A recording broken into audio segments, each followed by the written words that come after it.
covalentes y hace que el polímero pierda propiedades. Entonces los estabilizantes son aditivos que impiden esa degradación del polímero. Después tenemos colorantes, que son, obviamente como dice la palabra, lo que le da color al polímero, que pueden ser de dos tipos. Los tintes, que son los que se disuelven en las moléculas del polímero. Mientras que los pigmentos actúan como un relleno, es decir, no pasan a formar parte de la estructura. Y por último tenemos los ignífugos. Esto es una propiedad muy importante de los polímeros, porque en general los polímeros son altamente inflamables. Los polímeros que no son inflamables son muy poquitos, como el caso del teflón, o que es el tetrafluoroetileno o el PVC. El resto de los polímeros en general se puede decir que son inflamables. Entonces, el aditivo ignífugo toma bastante importancia en la aplicación. Y los ignífugos pueden funcionar de dos formas. Y también les voy a poner un ejemplo doméstico, no tanto, pero para que lo relacionen. Cuando en un conductor eléctrico se conduce electricidad, ¿qué se genera por efecto de luz? Calor. Entonces, si el conductor eléctrico está mal calculado y la sección es muy pequeña, se va a generar más calor. O sea que eso puede generar un incendio. Si nosotros ponemos un polímero cualquiera, lo más probablemente es que el incendio se produzca. Entonces, ahí viene la importancia del aditivo ignífugo. El aditivo ignífugo puede funcionar de dos maneras. Una es elevando la temperatura de ignición. ¿Qué quiere decir eso? Sé que todos dijeron algo, pero no escuché a ninguno. Díganme alguno más fuerte. ¿Qué es la temperatura de ignición? ¿Cómo? Sí, pero yo te pregunto, está perfecto lo que dijiste, pero ¿qué es la temperatura de ignición? A ver. Sí, ¿y cómo vemos nosotros que aparece la combustión? Porque aparece la llama, es la temperatura que eleva la temperatura a la cual tengo que llegar para que aparezca la llama, para que aparezca el fueguito, digamos, ¿sí? Bueno, entonces hay aditivos que elevan la temperatura de ignición, o sea, la temperatura para que se inicie el fuego, ¿sí? Y hay otros que son gases que están disueltos en el polímero, o sea, son compuestos químicos que se agregan al polímero, que cuando se calientan emanan gases inertes. ¿Y eso qué hace? ¿Qué hace? Si yo tengo un cable y se empieza a calentar y empieza ese gas a rodear al cable, no permite que haya oxígeno para que se produzca la combustión. Desplaza el oxígeno y si no hay oxígeno no hay combustión. Crea una atmósfera inerte. Esas son las formas de funcionamiento que tienen los ignífugos. Bien. Ahora vamos a hablar de lo que ya les nombré tantas veces que íbamos a hablar. Las técnicas de conformación. Ya esto es casi lo último.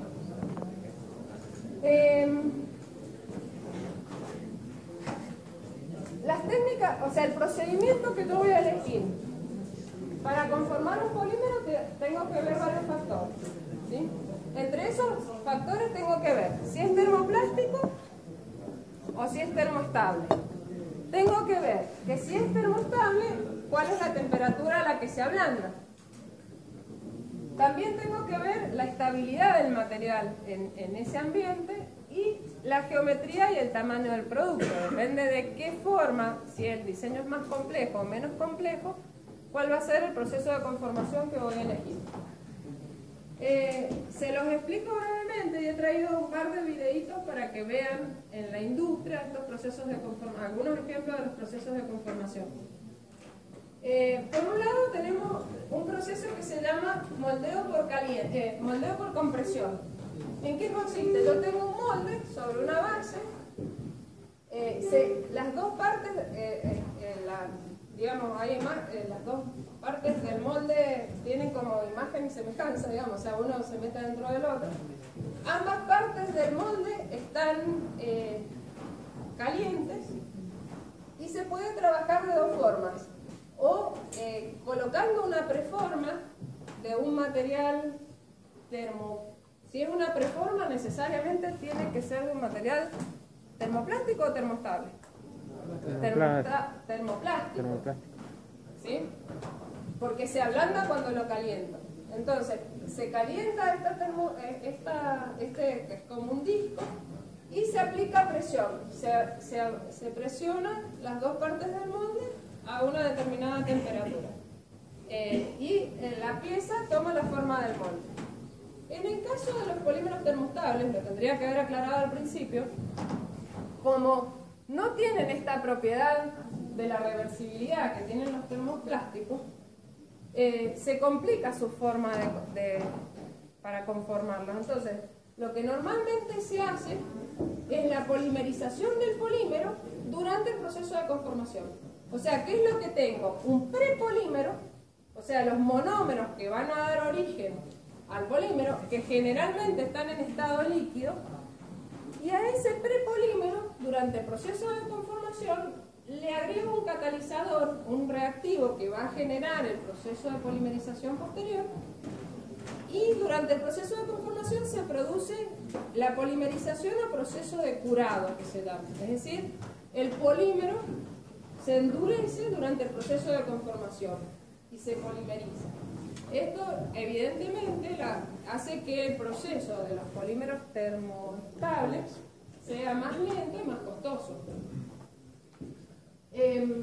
Otra forma de hacer moldeo también es por transferencia, es muy similar a lo anterior, y esto se usa mucho justamente para los polímeros termoestables.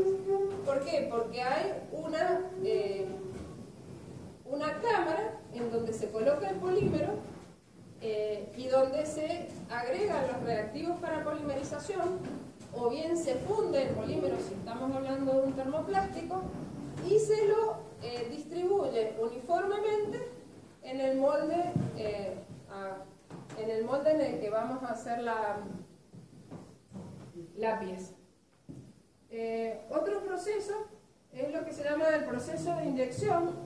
Fíjense, esto que está representado acá en la industria le llaman pellets, o sea, son pelotitas, por ejemplo, puede ser de un termoplástico o de polietileno. Ustedes si van por ejemplo, acá hay un ejemplo que se producen tapitas de plástico. Si ustedes quieren producir tapitas de plástico, bueno, tienen que comprar una inyectora y el polímero en pellets, ¿sí? ¿Cómo funciona? Hay un tornillo que obliga al material a entrar en la matriz del molde y se llena, y después fíjense acá está cómo está hecha la forma de la otra parte del molde para poderlo extraer fácilmente y adquiera la forma de la pieza que queremos obtener. El otro proceso es la extrusión, que es bastante similar. La diferencia está en que en vez de obligarlas a penetrar a un molde, como vimos recién en la inyección, el material toma la forma de la boquilla. O sea, lo que le da la forma a la pieza es la boquilla en el extremo de la extrusora. El ejemplo cotidiano es la máquina de hacer churros. ¿Vieron? Cuando hacen churros, sale el churro. Bueno, por eso los churros se obtienen por extrusión. Se obtienen, por ejemplo, mangueras. Esto que está acá es la foto de un proceso de producción de bolsas de plástico. Así se producen las bolsas de supermercado. De esto les he traído un video. Es un proceso de extrusión. Esto me va a quedar sin corriente, el último pedacito. Siempre me pasa lo mismo. Está calculado el tiempo. ¿Mm? Está calculado el tiempo para que me calle. Profe, ¿y las botellas? ¿También por este mecanismo que eso ya? Es que faltan las botellas, ahora sí los doy.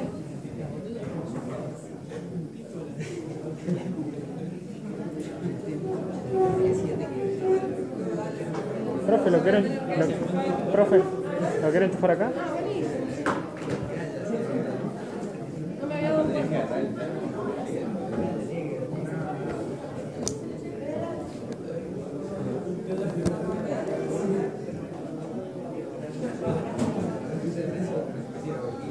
Chicos, acá que ustedes preguntaban, acá están las botellas.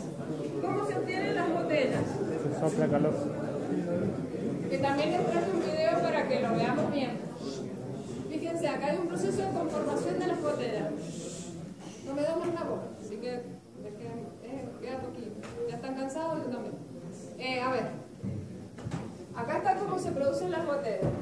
lo primero que se hace en las botellas es una preforma.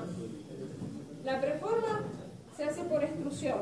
Ahora en el video van a ver que se coloca el material y se lo obliga a pasar por una boquilla con la forma definitiva y como hay un proceso de enfriamiento inmediato, las preformas van cayendo sobre una cinta transportadora. Estos son como tubitos de ensayo, pero que tienen ya la rosca de la cabeza de la botella, ¿sí?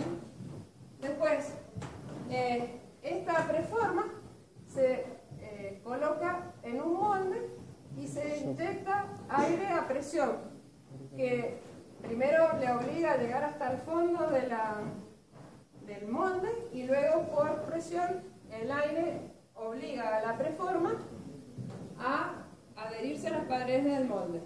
Me faltó un detallito que si eso no pasa, esta deformación no se produciría. ¿Qué es lo que no dije?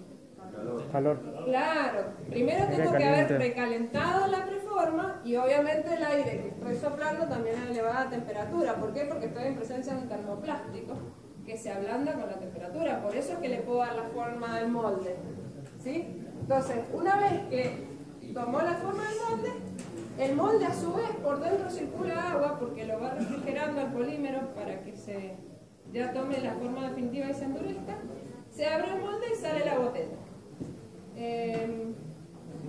A ver, veamos los videitos.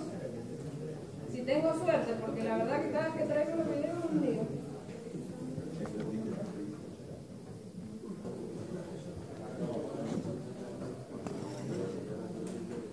Lo voy a adelantar porque acá hay toda una cuestión que no es del proceso en sí.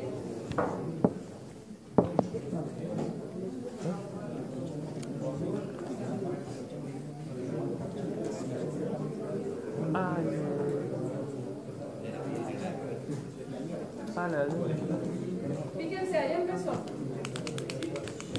Como no se escucha el sonido, yo se lo explico. ¿Ven? Estos son los pellets de PET y estos son los de reciclado. Fíjense la diferencia. Unos son perfectamente esféricos, los otros son deformes. Por eso se distingue cuál es el reciclado, porque es botella molida del PET. Eso se dosifica. Y ahí lo que está mostrando es la máquina extrusora que va a obtener la preforma. ¿Ven? Ahí, esos son la forma que le da a las preformas.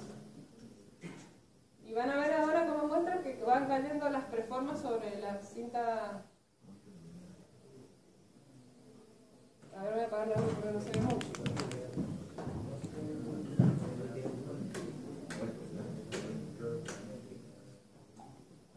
¿Ven? Ahí ven, esos que caen ahí son las preformas, que son como unos tubitos que tienen la forma del cuello de la botella. Que ya ha sido obtenido, ese es el proceso de extrusión, por el cual se obtienen las preformas.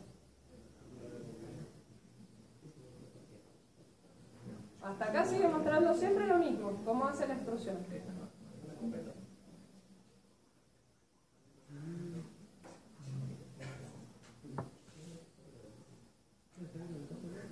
Ahí se ven claramente las preformas.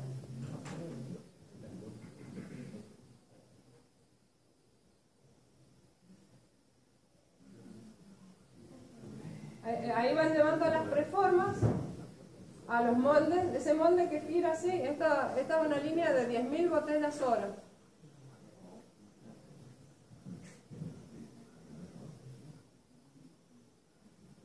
Ahí está mostrando cómo se pone la preforma dentro del molde y da la vueltita, y cuando termina de dar la vueltita sale la botella. La infló y salió. ¿Sí? Por ejemplo, acá en Tunuyán está Eco de los Andes. Ellos tienen una línea de 11.000 botellas hora. Bueno.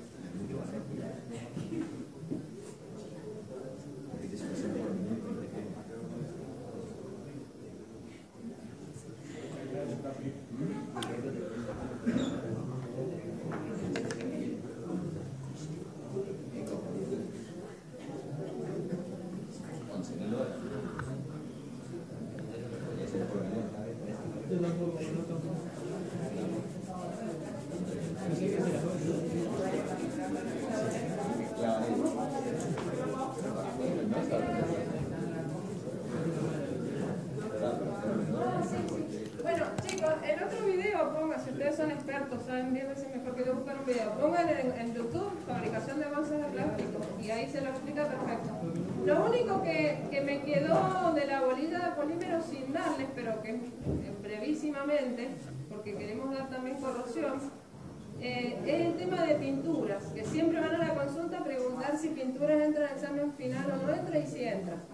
¿Qué tienen que saber de pinturas? Que hay apuntes de años anteriores muy extensos, ahora lo hemos resumido un poco. Principalmente, ¿qué es una pintura? Una pintura es una dispersión homogénea de pigmentos en un vehículo que tiene la función de decorar, cubrir o proteger un objeto, ¿sí? ¿Qué es una pintura? ¿En qué se diferencia una pintura de un barniz de una laca? Básicamente la diferencia, dicho facilísimo, entre barniz y pintura es que el barniz no tiene pigmento. ¿Y cuáles son los constituyentes de las pinturas? Que son el vehículo, que es lo que le da la capacidad de formar películas, la componente principal, el disolvente, que es lo que después se evapora, pero me sirve para reducir la viscosidad y poder aplicar la pintura, las cargas y los pigmentos. Y después hay una pequeña clasificación de pinturas que sería bueno que, como siempre, no es necesario que se sepan todos los usos y todos los nombres de las pinturas,